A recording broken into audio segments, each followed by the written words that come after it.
안녕하세요. 소개받은 한재준 마스터입니다. 반갑습니다. 오늘 좀 말씀드릴 내용은 생성형 AI 시대 어떤 일이 벌어지고 있는지 좀 간단하게 말씀을 드리고요. 그 다음에 삼성전자 DS, 그러니까 삼성전자는 이제 모바일이나 이제 디스플레이 같은 거를 하는 세트 부분이 있고, 그 다음에 반도체 관련된 거를 하는 이제 DS 부분이 있는데요. DS 부분에서 어떤 일이 일어나는지 좀 말씀을 드리도록 하겠습니다. 뭐 너무 다 잘 아시는 내용이라 조금 좀 쉽게 넘어가면은 굉장히 성장 속도가 빠르고요. 그리고 국내 기업 중에도 굉장히 많은 업체들이 이제 절반 정도가 도입을 하려고 하고 있고, 그 다음에 이미 도입 41% 정도는 도입해서 사용을 하고 있다고 합니다. 이 분야들도 그냥 하나의 특정 분야뿐만이 아니라 다양한 분야까지 점점 그 응용이 확대되고 있는 상황이고요. 사실 최근에 가장 화두가 되고 있는 것들이 이제 디지털 트랜스포메이션이라고 해서 데이터 기반으로 의사결정을 하는 것들이 큰 화두였는데, 사실 생성형 AI는 이런 데이터들을 바탕으로 학습을 해서 이 데이터 기반의 의사결정을 하는데 큰 역할을 하고 있다고 생각합니다. 특히 이제 생성형 AI는 대량의 어떤 데이터를 학습을 해서 분석과 예측 능력이 이제 제공이 되는데, 전통적인 소프트웨어하고는 다르게 데이터를 학습하면서 지속적으로 시간이 지남에 따라 결과가 좋아진다는 것들이 알려진 사실입니다.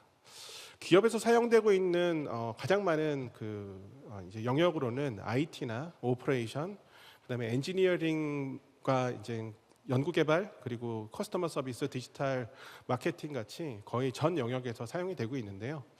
좀 살펴보시면은 이게 사실 데이터라고 하는 측면이 로우 데이터 측면이 있고, 그 다음에 사실 정보나 지식으로 가공이 돼서 텍스트나 어떤 이미지로 표현될 수 있는 두 가지로 좀 나눌 수 있다고 생각합니다. 기존에 있는 IT나 오퍼레이션 관점에서는 대부분 정형 데이터 기반으로 태스크 스페시픽 AI라고 해서 어떤 특정 목적을 위한 딥러닝이나 그 어떤 AI 어떤 학습을 통해 가지고 어떤 특정 목적의 AI들을 많이 사용을 하고 있고요.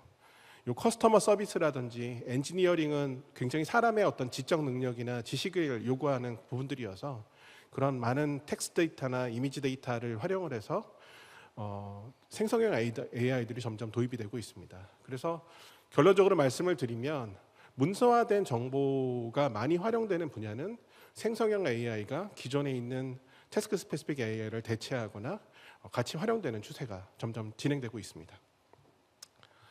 저희 이제 제조기업 같은 경우에도 AI 활용에 대한 많은 관심을 갖고 있는데요.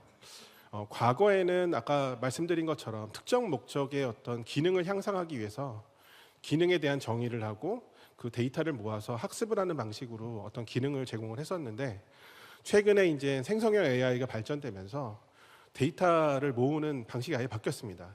용도가 중요하지 않고 우리가 생산하는 모든 데이터, 전체 비즈니스에서 생산되는 모든 데이터를 데이터 플랫폼이라는 거로 저장을 하고 거기에 필요한 AI를 개발하는 방식으로 전체적으로 변화가 되고 있습니다. 그래서 과거에는 태스크 스페시픽 AI를 위해서 특정 목적을 위한 AI를 개발하던 거에다가 데이터 플랫폼에 보면 날리지 허브라고 해서 실제 문서화된 데이터들도 저희가 데이터 플랫폼에 저장을 하기 시작을 하고요. 그리고 이거를 통해서 생성형 AI 모델이 같이 학습되는 구조로 변화가 되고 있습니다. 사실 아까 전에 말씀드린 것처럼 챗GPT라든지 여러 가지 오픈 모델들이 존재하는데요. 오픈 모델 같은 경우에 예를 들어서 GPT-3 같은 경우에 500만 불 정도의 비용을 들여서 하나의 모델을 개발합니다. 그 GPT-4 같은 경우에는 1억 불 이상의 어떤 비용이 들었던 것처럼, 사실은 아까 이광영 총장님께서 말씀하신 것처럼 자본력이나 기술 이 전체가 다 포함되지 않으면은 이런 자체 모델을 개발하는 게 상당히 어렵습니다.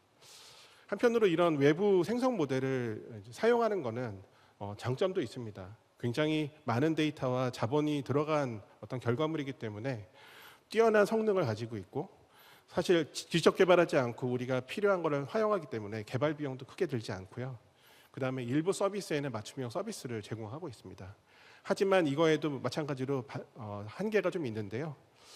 이제 외부의 툴을 도입하는 경우에 이제 저희가 원하는 대로 커스터마이제이션 하는 게 상당히 어렵습니다. 그리고 우리가 데이터를 줘서 커스터마이제이션을 하려고 하면 저희 데이터를 공유를 해야 되는 그래서 학습 기반의 어떤 모델이기 때문에 데이터를 공유해야 되는 어떤 리스크가 생기고요. 그리고 결국에 길게 장기적으로 가게 되면 외부의 모델에 디펜던시가 생기는 이슈들이 존재합니다. 그래서 그러면 독자 모델을 개발하는 게 맞느냐라고 하는 측면에서 제가 이 말씀을 하나 먼저 드리고 싶습니다. 소프트웨어 같은 경우에는 범용 소프트웨어라고 하는 호리젠탈 소프트웨어라는 게 존재하고 그 다음에 특화 소프트웨어, 예를 들어서 뭐 회계 소프트웨어라든지 아니면은 의료 관련된 소프트웨어라는 것처럼 버티컬 소프트웨어가 존재합니다. 결국에는 우리가 어떤 그 기업의 어떤 전문성이 높아지면 높아질수록 특화 소프트웨어에 대한 니즈가 있다고 생각합니다. 결국에는 호리젠탈 소프트웨어라고 하는 거는 뭐 아까 말씀드린 것처럼 누구나 사용되는 소프트웨어일 텐데요. 뭐 마이크로소프트의 어떤 프로덕트라든지 아니면 슬랙 아니면 챗GPT가 그런 범용 소프트웨어에 해당된다고 생각하고요. 최근에 금융 쪽에서 금융이나 이제 건강 관련된 특화된 특화 AI 모델들이 나오는데 이런 것들이 어떻게 보면 버티컬 소프트웨어의 대표적인 예라고 볼 수 있겠습니다. 이런 고유한 그 자체 생성 모델을 갖게 되면은 데이터 시큐리티에 대한 이슈가 좀 줄어들고 아까 전에 말씀드린 단점이 다시 장점으로 돌아가게 됩니다. 그래서 인더스트리얼 엑스퍼티스가 좋아지게 돼서 정합도와 정밀도가 높아진 어떤 결과물을 가질 수 있게 되는 장점이 있고요. 그리고 유연하게 어떤 대체 가능하다라는 것. 마지막으로 대부분의 기업들이 이미 갖고 있는 시스템과 이 생성형 AI를 별도로 사용하는 것이 아니라 통합을 해서 만드는 것이 굉장히 중요한데 이런 것들이 기존에 있는 범용 외부 모델과는 차별화되는 부분이라고 할 수 있겠습니다. 대표적인 독자 생성형 AI 개발 사례들을 보면 그 작년 말에 발표한 엔비디아의 칩 니모라고 하는 AI가 대표적인 사례라고 할 수 있습니다. 이 엔비디아에서는 어떤 거를 실제로 엔비디아는 오픈 소스 모델을 공개하진 않거든요. 대신에 이제 오픈 소스 모델인 라마 2에다가 30년 동안 축적된 내부 반도체 설계 데이터를 추가 학습을 했습니다. 이 추가 학습을 해서 그 엔비디아 자체에서만 동작할 수 있는 챗봇, 코드 생성기, 분석 도구 기능들을 개발을 해서 내부의 생산성을 높이는 역할을 진행을 하고 있습니다. 사실 이걸 보시다시피 아까 전에 말씀드린 것처럼 반도체 같은 어떤 전문 기술력이 필요한 곳에서도 이런 독자 생성 모델의 활용 가능성이 있다는 걸 볼 수가 있고요.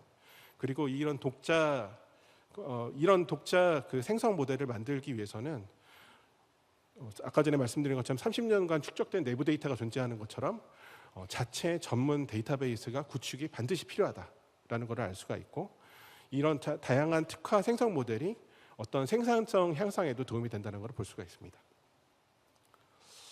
그래서 삼성전자 DS에서는 어떤 것을 하는지 조금 더 말씀을 드리도록 하겠습니다. 사실 이 반도체 공정이라고 하는 것들이 지금 점차적으로 계속 미세화 전쟁을 하고 있어요. 뭐 TSMC 같은 경우에 뭐 3나노, 2나노, 저희도 뭐 2나노 더 밑으로 내려간다. 인텔도 최근에는 파운드리 시장에서는 못지않게 더 열심히 하고 있는데요. 이런 미세화가 되는 것들이 그냥 단순히 미세화만 되면 좋은데 이 회로가 같이 미세화되면서 전체 담을 수 있는 회로의 사이즈도 커지고 미세화되면서 우리가 이거를 서킷을 잘 만드는 것도 굉장히 어려움이 늘어나고 있습니다. 이 왼쪽에 있는 그림에 보시면은 5나노 공정을 개발하는데 54억 불 정도 들었었는데요. 근데 그 전에 이제 10나노를 개발할 때는 그거의 3분의 1인 170억 불 정도밖에 들지 않았었습니다. 그래서 공정이 미세화가 되면 될수록 개발하는데 많은 비용이 든다는 것, 이것들이 정말 큰 이슈고요. 그리고 하나의 모듈을 생산하는데도 비용이 지수적으로 증가하고 있습니다. 그 맥킨지가 21년에 발표한 내용을 보면 이런 반도체 미세화 문제 그리고 복잡한 문제들을 AI를 활용하게 되면 반도체 R&D의 비용이 감소하고 제조에서도 생산성이 향상된다는 얘기들을 하고 있습니다. 이 규모들이 상당히 적지 않고요. 이 AI가 기여하는 게 반도체 매니팩처링 전체에서 한 10% 정도 차지할 수 있을 정도로 반도체의 개발 사슬에서 가치 사슬에서도 큰 역할을 하기 시작하고 있습니다. 또 하나의 문제는 반도체가 그 미국의 제조 리쇼어링이라든지 반도체 기술이 정말 중요한 핵심 기술이라는 것들을 강조하면서 이제 삼성이나 TSMC 등 다양한 그 반도체 업체들이 공장을 신설하고 확대를 하고 있습니다. 저희 같은 경우에도 용인이라든지 미국 그리고 평택에도 계속 더 증설을 할 계획을 갖고 있는데요. 이렇게 계속 증설을 하게 되면 그냥 공장이 늘어나는 걸로 그냥 끝나는 것이 아니라 새로운 공장을 운영하기 위해서는 제조, 시설, 품질에 필요한 여러 가지 여러 역할을 하는 인재가 필요한데요. 이런 증가되는 어떤 공장의 어떤 증가 규모 대비 사람을 잘 교육시키고 사람을 채용하는 게 상당히 어려운 문제로 도래하고 있습니다. 특히 미국 같은 경우에는 반도체 기술직에 대한 채용 공고가 연평균 75% 수준으로 엄청나게 많이 수요가 많이 늘어나고 있고요. 그리고 전체적으로 반도체 관련된 교육생들도 많이 적고 고령화된 인력으로 우리가 운영을 해야 되는 현재 문제가 있습니다. 그래서 저희가 신규 엔지니어도 지속적으로 채용을 해야 되지만 이 신규 엔지니어를 채용한 다음에 좋은 아까 전에 말씀하신 교육 같은 것도 혁신을 해서 생성형 AI 등으로 혁신해서 교육에 대한 효율화 그리고 업무 난이도를 낮춰서 전체적인 인당 생산성을 향상해야 되는 게 굉장히 중요한 화두이고요. 그리고 점차 늘어나는 팹을 이렇게 채용뿐만이 아니라 지능화하고 자동화하는 것이 자동화라는 것은 어쩔 수 없는 상황이 되어 가고 있습니다. 이 반도체 공정 공부하러 오신 건 아니니까 간략하게 좀 말씀을 드리면요. 총 8대 공정이 존재하고요. 각각의 공정이 끝날 때마다 저희가 검사 계측이라든지 수율에 대한 분석을 한다든지 개선 공정들을 하고 있습니다. 이러한 많은 부분들이 여기 다수로 표현되어 있는 부분들이 AI로 많이 대체가 되고 있고요. 그래서 매 프로세스 단계마다 우리가 AI를 활용해서 우리가 잘하고 있는지 뭐가 문제가 있는지 계속 확인하는 점차 반도체 공정과 AI가 인테그레이션 되고 있습니다. 이 반도체의 AI 측면에서 저희가 기회 영역을 피저빌리티하고 임팩트 측면에서 좀 분석을 해보면은 이제 피저빌리티라고 하는 부분들은 기존의 성숙한 노드에서의 수율을 향상시킨다든지 거기에 사전에 유지 보수를 한다든지 이런 것들을 웹 데이터를 가지고 이제 시그널링을 해가지고 저희가 하는 것들을 하고 있는데 점차적으로는 좀 더 임팩트가 큰 쪽으로 AI 기술을 개발을 하려고 합니다. 근데 아까 전에 말씀드린 것처럼 임팩트가 큰 여기 왼쪽 위에 상단을 보시면 임팩트가 큰 부분들이 있는데 마찬가지로 임팩트가 크지만 피저빌리티가 떨어집니다. 그 이유를 좀 살펴보면은 피저빌리티가 높은 부분들은 대부분 데이터가 많고 그 다음에 데이터의 변이가 별로 없습니다. 그렇기 때문에 AI가 도입하기 상대적으로 쉬운데요. 이 왼쪽 상단에 있는 부분들은 임팩트는 크지만 피저빌리티가 낮다고 얘기하는 이유는 데이터도 적고 개발 단계에 해당되고 선단 노드이기 때문에 데이터도 상대적으로 적고 변이도 굉장히 많은 특성을 갖고 있습니다. 결국에는 이런 하임팩트한 핵심 영역에 순차적으로 적용하기 위해서는 적은 데이터의 문제를 어떻게 해결할 것인가가 굉장히 중요한 화두라고 할 수 있습니다. 저희가 생성형 AI를 좀 더 말씀을 드리는 이유는 아까 전에 말씀드린 적은 소량의 데이터와 변이가 큰 데이터를 우리가 어떻게 해결할 것인가의 문제인데요. 결국에는 사람은 그런 반도체 개발할 때 적은 데이터를 갖고 어떻게 하냐 하면은 많은 도메인의 지식을 가지고 그 실험을 통해 가지고 검증하고 그 한 단계 밟아 나갑니다. 결국에는 이 생성형 AI의 가장 큰 역할은 지식을 학습을 해서 그런 부족한 데이터의 이슈를 지식으로 해결한다라고 하는 거라고 볼 수가 있습니다.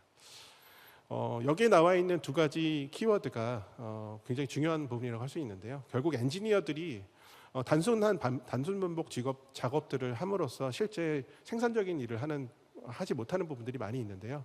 결국에는 생성형 AI의 첫 번째 유스 케이스는 표준화된 기능들을 자동으로 채우고 코드 기능을 문서화한다든지 새로운 코드의 초안을 작성하는 것처럼 단순 방법 제곱을 자동화하는 부분, 이걸 통해서 좀 더 생산적인 일들을 할 수 있게 만드는 것이 하나 할 수 있는 일이고요. 그 다음에 또 하나는 AI의 도움을 받아서 개인의 업무 역량을 증강시키는 것입니다.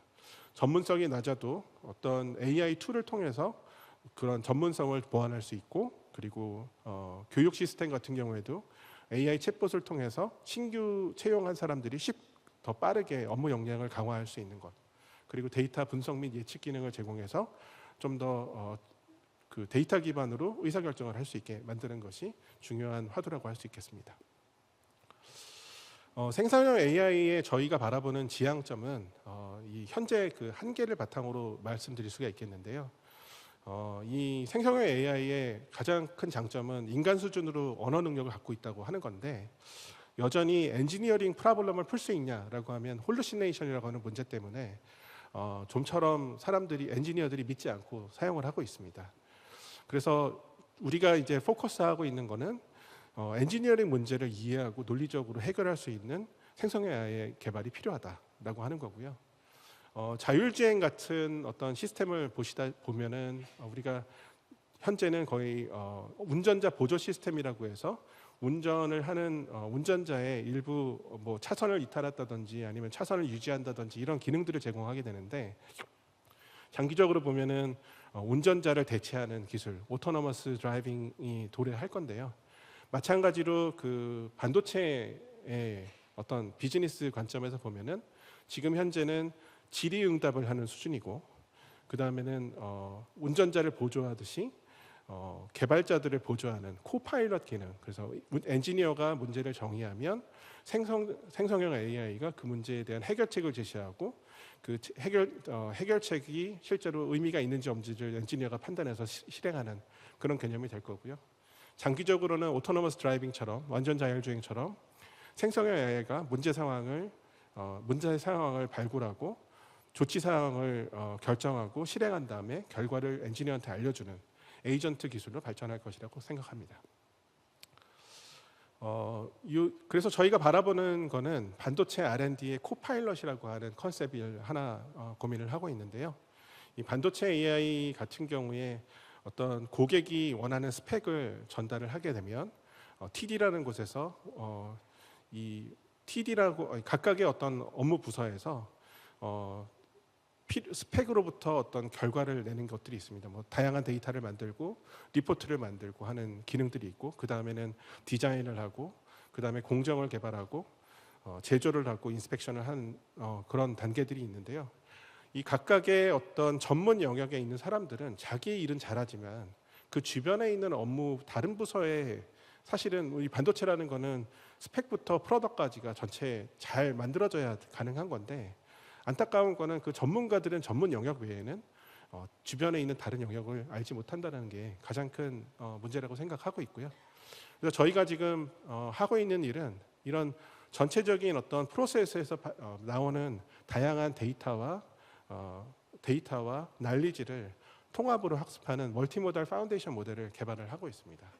그리고 이 멀티모달 파운데이션 모델을 태스크 스페시픽 AI하고 레거시 시스템하고 연동해가지고 모든 TD 단계에 있는 개발자, 그리고 PD 단계에 있는 개발자 상관없이 전체 자기의 하는 일을 이 하나의 통합 모델에서 같이 개발을 할 수 있게 만드는 게 저희의 목표고요. 이렇게 되면은 한 개개인의 어떤 사람들은 이 주변에 있는 부서에 일어나는 일을 고려를 해서 자기 업무를 할 수 있다는 장점이 생기게 됩니다. 다음은 반도체 제조 쪽인데요. 반도체 제조 같은 경우에도 이 사람이 하는 전체적인 어떤 부분들을 AI가 멀티 퍼스펙티브의 디시전 메이킹을 하고 사람에게 알려주는 그런 식으로 진화할 것을 저희를 목표로 진행을 하고 있습니다. 생성형 AI가 이렇게 되려고 하면 저희가 생각할 때는 랭귀지의 문제를 뛰어넘고 멀티모달 인포메이션을 프로세싱할 수 있는 기술, 그리고 what if 시뮬레이션이라고 하는데 논리적인 추론을 할 수 있는 것이 매우 중요하다고 생각합니다. 결국에는 우리가 하고 있는 지금 현재의 생성형 AI는 상관관계가 높은 것들을 결과를 내주는 경향이 많이 있는데 결국에 사람이 현재는 잘하고 있는 인과관계, 어떤 결과가 나왔을 때 뭐가 문제인지를 파악할 수 있는 인과관계에 대한 이해가 앞으로는 매우 중요할 것이라고 생각하고 엔지니어링 프로블럼을 해결하는 생성형 AI가 되기 위해서는 이러한 기술들이 매우 중요하다고 생각합니다. 네, 이상으로 마치도록 하겠습니다. 감사합니다.